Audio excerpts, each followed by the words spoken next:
بسم اللہ الرحمن الرحیم۔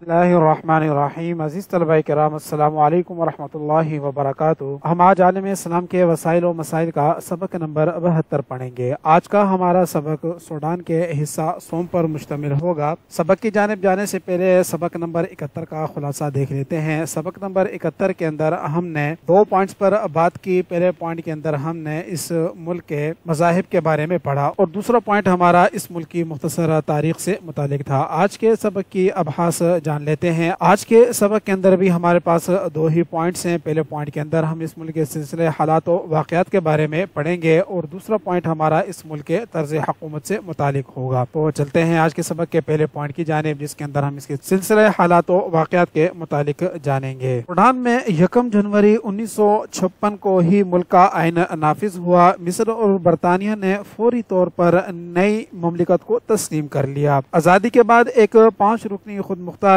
سپریم صدارتی کونسل نے گورنر جنرل کے اختیارات سنبھال لیے۔ آزادی کے فوراً بعد شمال کے عرب مسلمانوں اور جنوب کے سیاہ فام عیسائی قبائل میں خانہ جنگی شروع ہو گئی، جس سے نئی مملکت کو بے شمار مسائل کا سامنا کرنا پڑا۔ جولائی 1956 میں وزیر اعظم الازہری کی حکومت ختم ہو گئی اور امہ پارٹی کے عبداللہ خلیل مخلوط حکومت کے وزیر اعظم بنے۔ 1958 کو آزادی کے بعد ملک کے پہلے پارلیمانی انتخابات ہوئے۔ امہ پارٹی نے اکثریت حاصل کی اور ملک میں پارلیمانی نظام حکومت قائم ہوا۔ 17 نومبر 1958 کو ایک پرامن فوجی انقلاب کے ذریعے مسلح افواج کے commander in chief lieutenant general Ibrahim Abboud نے 5 رکنی صدارتی کونسل کا تختہ الٹ دیا۔ عبود، جو کہ ایک مصر نواز جنرل تھا، اس نے پارلیمنٹ توڑ کر آئین معطل کر دیا۔ ملک میں مارشل لا لگا دیا گیا۔ ایک کابینہ قائم کر کے عبود نے خود کو فوجی سربراہ اور وزیر اعظم قرار دے دیا۔ عبود کا دور حکومت شروع ہوتے ہی جنوبی سوڈان میں حکومت کے خلاف بغاوت تیز ہو گئی۔ جنرل عبود کی آمرانہ پالیسیوں کے نتیجے میں عوام میں خوف و ہراس اور بے چینی پھیلتی گئی۔ اکتوبر 1964 میں عبود نے ایک سول ملازم سر خاتم الخلیفہ کو وزیر اعظم نامزد کیا، لیکن بدامنی میں اضافہ ہوتا چلا گیا۔ چنانچہ 16 نومبر 1964 کو جنرل عبود عوامی تحریک کے آگے جھک گئے اور مستعفی ہو گئے۔ ایک سپریم کونسل آف اسٹیٹ نے اقتدار سنبھالا، جس نے خاتم الخلیفہ کو قائم مقام سربراہ مملکت مقرر کیا۔ اپریل 1965 میں نئے انتخابات ہوئے، جس میں امہ پارٹی نے 75 اور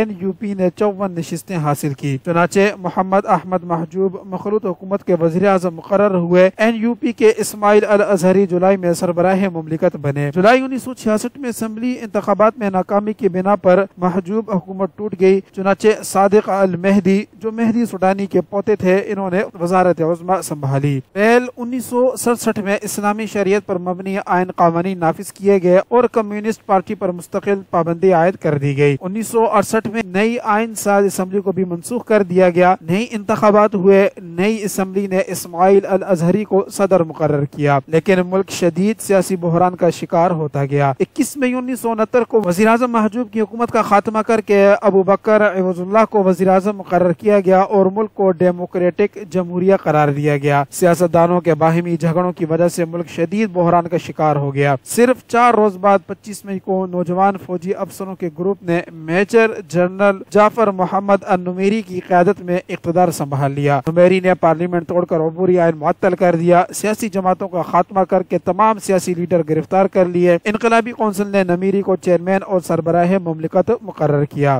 نمیری نے برسر اقتدار آ کر ملک کا قومی پرچم تبدیل کر دیا اور اکتوبر 1969 میں وزیر اعظم کا عہدہ بھی سنبھال لیا۔ مارچ 1970 میں امام مہدی المہدی نے نمیری حکومت کا تختہ الٹنے اور نمیری کو ہلاک کرنے کی ناکام کوشش کی۔ اس انقلاب میں لڑائی کے دوران مہدی ہلاک ہوا اور اس کے باقی ساتھی ایتھوپیا فرار ہو گئے۔ اس واقعے کے بعد حکومت نے بینک، پریس، غیر ملکی تجارتی فرمیں اور ملکی صنعتیں قومی ملکیت میں لینی۔ 19 جولائی 1971 کو پھر انقلاب کی ایک کوشش ہوئی۔ سوڈانی کمیونسٹ پارٹی کے میجر ہاشم عطا نے حکومت کا تختہ الٹ کر صدر نمیری کو گرفتار کر لیا، لیکن 3 روز بعد 22 جولائی کو نمیری کی وفادار فوجوں نے مصر اور لیبیا کی مدد سے باغیوں کا قلعہ کما کر دیا اور نمیری دوبارہ برسر اقتدار آ گئے۔ اکتوبر 1971 میں سوڈانی سوشلسٹ یونین کے نام سے ملک کی واحد سیاسی جماعت تشکیل دی گئی۔ اسی ماہ ایک عوامی ریفرنڈم ہوا جس کے ذریعے نمیری جمہوریہ کے پہلے باقاعدہ صدر منتخب ہو گئے۔ اس میں وہ واحد قانونی امیدوار تھے۔ مارچ 1972 میں جنوبی سوڈان میں خانہ جنگی کے خاتمے کے لیے ایتھوپیا میں ایک امن معاہدہ طے پایا جس کے تحت اس علاقے کو محدود داخلی خود مختاری دی گئی۔ 8 مئی 1973 کو نمیری نے نیا آئین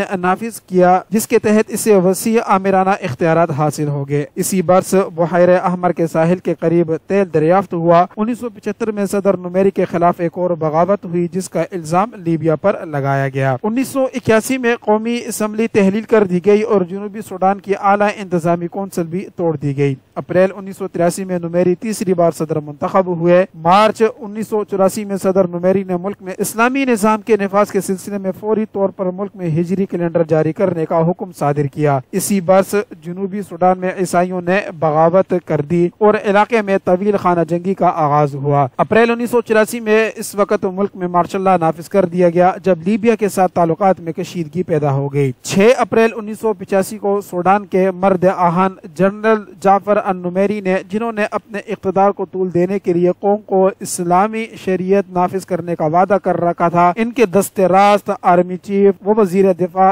جنرل عبد الرحمن سوار الذہب نے ایک پرامن فوجی انقلاب برپا کر کے ان کا 16 سالہ اقتدار ختم کر دیا۔ فیلڈ مارشل جعفر النمیری اس وقت ملک سے باہر تھے۔ آئین معطل کر دیا گیا۔ جنرل عبد الرحمن کی قیادت میں 15 رکنی عبوری ملٹری انقلابی کمانڈ کونسل نے اقتدار سنبھالا جبکہ جعفر نمیری نے مصر میں سیاسی پناہ حاصل کر لی۔ 10 اکتوبر 1985 کو فوجی حکمران نے ایک عبوری آئین نافذ کیا جس کے تحت 15 دسمبر کو ملک کو ڈیموکریٹک جمہوریہ کے بجائے جمہوریہ سوڈان کا نام دے دیا گیا۔ اپریل 1986 میں عبوری حکومت نے پہلے آزادانہ انتخابات کرائے۔ امہ پارٹی نے 99 اور NUP نے 63 نشستیں حاصل کی اور یوں 264 رکنی قومی اسمبلی وجود میں آئی۔ احمد المغیر غنی سربراہ مملکت اور صادق المہدی وزیر اعظم مقرر ہوئے۔ جنوبی سوڈان میں خانہ جنگی رہنے سے معاشی حالات بدتر ہو چکے تھے، چنانچہ جولائی 1987 میں دوبارہ ایمرجنسی نافذ کر دی گئی۔ 1988 میں خانہ جنگی صوبہ ازرق تک پہنچ گئی۔ مارچ 1989 میں عام انتخابات ہوئے جس میں صادق المہدی کی امہ پارٹی نے دوبارہ کامیابی حاصل کر لی۔ احمد غنی اور صادق المہدی اپنے عہدوں پر برقرار رہے۔ یہ حکومت کافی کمزور ثابت ہوئی، ملک کے نظام کو ٹھیک طرح سنبھال نہ سکی اور ملک میں شدید سیاسی بحران پیدا ہو گیا۔ چنانچہ صرف 3 ماہ بعد 30 جون کو فوج کے سربراہ بریگیڈیئر جنرل عمر حسن البشیر نے سویلین حکومت کا تختہ الٹ دیا۔ جنرل عمر کی قیادت میں 15 رکنی انقلابی کمانڈ کونسل برائے قومی سالویشن نے اقتدار سنبھالا۔ انہوں نے پارلیمنٹ توڑ کر 1985 کے آئین کو معطل کر دیا۔ سوڈان کی 43 سالہ تاریخ میں یہ چوتھا فوجی انقلاب تھا۔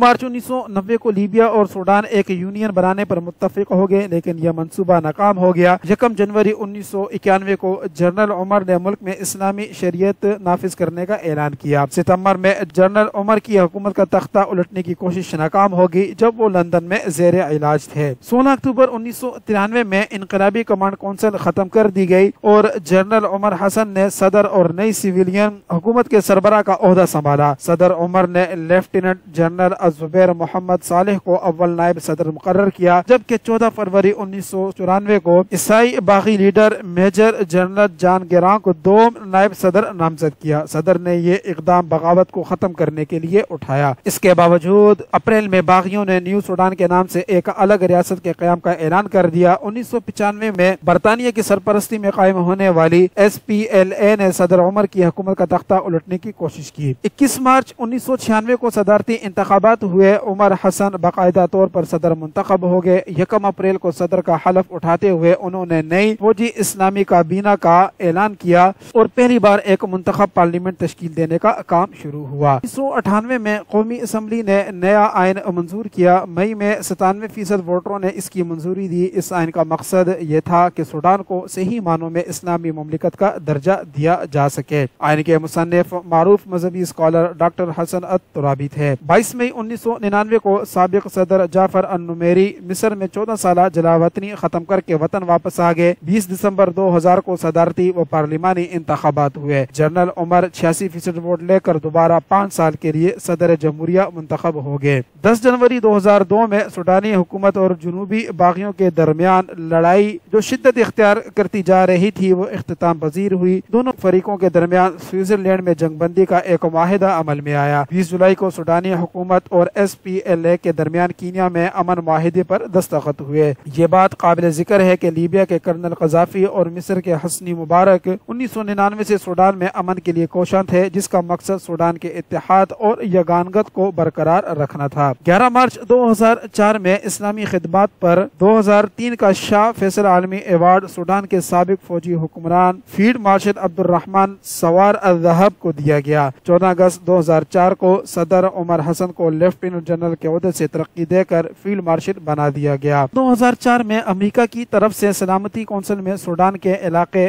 دارفر میں ہونے والی خانہ جنگی کو نسل پرستی کی جنگ قرار دیتے ہوئے سوڈان کے خلاف معاشی پابندیاں لگانے کی قرارداد جسے پاس کر دیا گیا تھا، اسے افریقی یونین نے مسترد کر دیا۔ اکتوبر میں سوڈان نے اپنی مغربی حصے دارفر کو خود مختاری دینے کا اقوام متحدہ کا مطالبہ تسلیم کر لیا۔ دوسری جانب اسی ماہ صدر عمر نے نامعلوم وجوہ کی بنا پر نائب صدر مبارک المہدی کو برطرف کر دیا۔ 9 جنوری 2005 کو حکومت اور باغیوں نے ملک میں 50 سال سے جاری کشیدگی ختم کرنے کے لیے ایک امن معاہدے پر دستخط کیے۔ نیروبی میں ہونے والے اس معاہدے پر دستخط کرتے وقت امریکی وزیر خارجہ کولن پاول بھی موجود تھے۔ معاہدے کے تحت باغی رہنما جان گیرانگ نائب صدر کے عہدے پر فائز ہوگا۔ دارفر میں کشیدگی ختم کرنا معاہدے کے دائرہ کار میں شامل نہیں تھا۔ 9 جولائی کو گیرانگ نے اول نائب صدر کے عہدے کا حلف اٹھایا۔ اس طرح 22 سال سے جاری خانہ جنگی کا مکمل خاتمہ ہو گیا۔ عہدہ سنبھالنے کے صرف 20 روز بعد گیرانگ ایک ہیلی کاپٹر حادثے میں مارا گیا۔ وہ یوگنڈا کے صدر سے ملاقات کر کے واپس آ رہا تھا کہ اس کا ہیلی کاپٹر لاپتہ ہو گیا۔ مارچ 2009 میں عالمی عدالت انصاف نے صدر عمر حسن البشیر کے وارنٹ گرفتاری جاری کر دیے۔ ان پر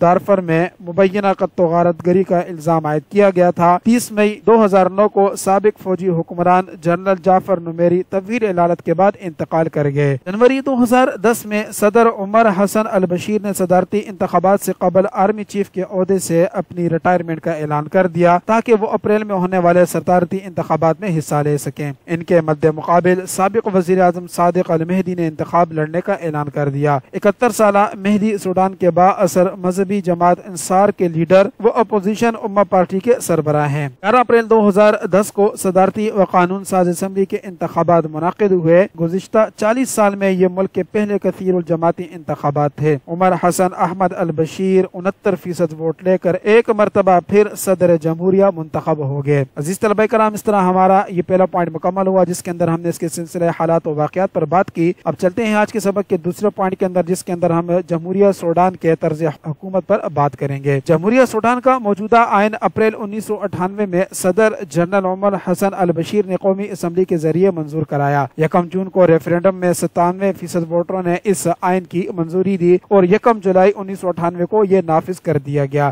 یہ مکمل طور پر اسلامی آئین ہے جس میں تمام قوانین شریعت کے مطابق رائج کیے گئے۔ اس آئین کے تحت سوڈان ایک مکمل جمہوری، آزاد و خود مختار اور اسلامی ریاست ہے جہاں صدارتی طرز حکومت ہے۔ صدر ریاست کا سربراہ مملکت، حکومت کا سربراہ، مسلح افواج کا سپریم کمانڈر اور تمام انتظامی اور آئینی اختیارات کا مالک ہے۔ صدر براہ راست عوام کے ووٹوں سے 5 سال کے لیے منتخب ہوتا ہے۔ 2 نائب صدور اس کی معاونت کرتے ہیں، ان میں ایک مسلمان اور دوسرا جنوبی سوڈان کا عیسائی ہے۔ ان کا تقرر صدر کرتا ہے۔ کابینہ کا انتخاب بھی صدر کرتا ہے۔ قانون سازی کا اختیار 360 رکنی قومی اسمبلی جسے مجلس امہ کے نام سے جانا جاتا ہے اس کے پاس ہے، جس کے ارکان عوامی ووٹوں سے منتخب کیے جاتے ہیں۔ اس ملک کی بڑی سیاسی جماعتوں میں Popular National Congress, Alliance of People's Working Forces, Democratic Unionist Party, Free Sudanese National Party, Independent Democrats Party, Islamic Christian Solidarity, Islamic Revival Movement, اسلامی امہ پارٹی، اخوان المسلمون وغیرہ شامل ہیں۔ سوڈان کے صدور کے بارے میں جانتے ہیں کہ سوڈان کے کتنے سربراہ مملکت رہے۔ 1 جنوری 1956 تا 17 نومبر 1998 تک ایک 5 رکنی خود مختار صدارتی کونسل تھی جس کے اندر